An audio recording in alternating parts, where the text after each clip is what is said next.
Hello दोस्तों, मेरा नाम अभिषेक त्रिपाठी है और स्वागत है आपका मेरे इस नए टॉपिक पॉडकास्ट में। और आज का टॉपिक है गुस्सा। क्रोध या एंगर सबसे गलत समझे जाने वाला इमोशन। इतना गलत कि क्रिश्चियन माइथोलॉजी में इसे 7 डेडली सिंस यानी वो 7 बुरे काम जो आपको सीधा नर्क में ले जाएंगे, उसमें सबसे ऊपर रखा गया है। अगर हम अपने इमोशंस को इस धरती के पंच तत्व यानी कि 5 एसेंशियल एलिमेंट्स में से डिफरेंशिएट करें तो मेरे हिसाब से गुस्सा आग को रिप्रेजेंट करेगा। आग जो अगर भड़क जाए तो पूरा जंगल मिटा सकती है। उसके आगे जो आएगा, जानवर, इंसान, पेड़ या पौधे, वो सबको ख़त्म कर देगी और सबको अपने अंदर समा लेगी और सब आखिर में राख बनकर ख़त्म हो जाएगा।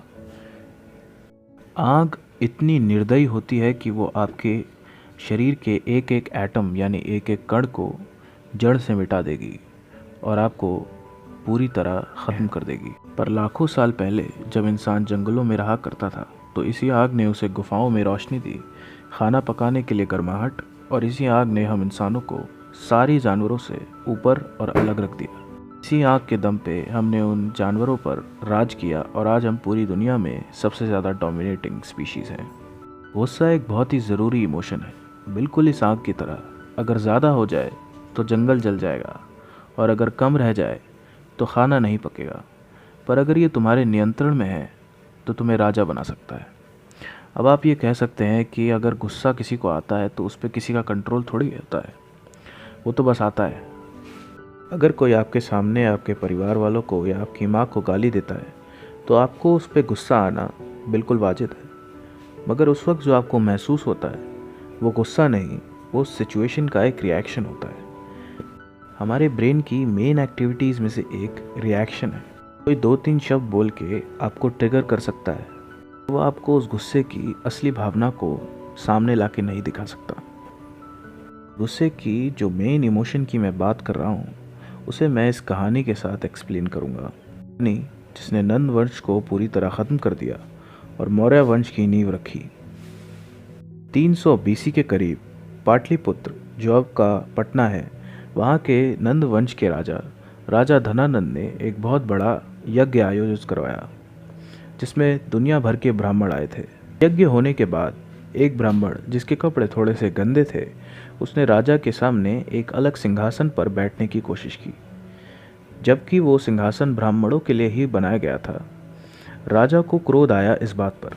उसने उस ब्राह्मण को भरी सभा में सबके सामने बेइज्जत किया और धक्के मार मार कर वहाँ से बेइज्जत करके निकाल दिया।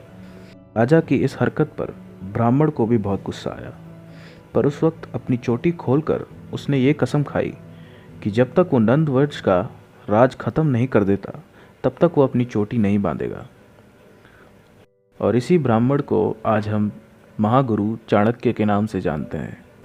वो चाणक्य जिन्होंने मौर्य समाज की नींव रखी और चंद्रगुप्त मौर्य जैसे महान राजा को शिक्षा देने वाले गुरु बने। तो इस कहानी से मैं क्या कहना चाहता हूँ, यही कि जब राजा धनानंद को गुस्सा आया तो उन्होंने अपने ही गुस्से से अपना जंगल जला लिया, पर चाणक्य ने अपने गुस्से की आग में अपना खाना बनाया। धनानंद को बस उस ब्राह्मण को नीचा दिखाकर खुद को ऊपर प्रूव करना था, पर उस ब्राह्मण ने खुद को इतना ऊपर उठा लिया कि राजा का पूरा राज्य उनके सामने झुक गया।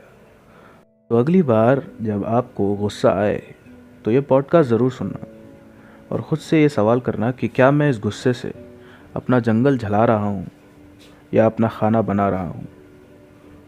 कई महागुरुओं को ये बोलते हुए सुना है कि इंसान का सबसे बड़ा दुश्मन है गुस्सा, जबकि हर बार जब भी हमें गुस्सा आता है तो चॉइस हमारे हाथ में होती है कि जो हमें उकसा रहा है हम उसके साथ मिलकर अपना भी जंगल जला सकते हैं या उसी गुस्से की आग में अपना खाना बनाकर उससे ऊपर उठ सकते हैं। चॉइस हमेशा आपके हाथ में होती है।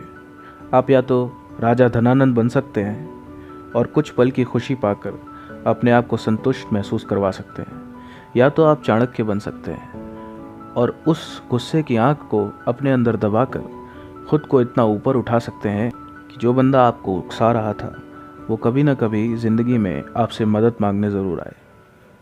इस पॉडकास्ट का बस एक ही मकसद था कि आप गुस्से को कंट्रोल करना सीखें और अपने ही गुस्से की आग में अपने ही जंगल को ना जलाएं।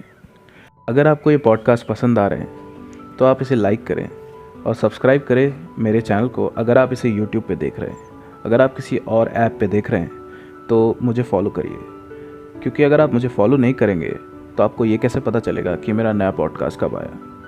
अगला पॉडकास्ट मेरे ख्याल से डेफिनेटली स्टोरी पॉडकास्ट होने वाला है। इसमें मैं अपनी लिखी हुई कोई ना कोई एक स्टोरी आपको सुनाऊंगा। तब तक के लिए see you soon and I will be back.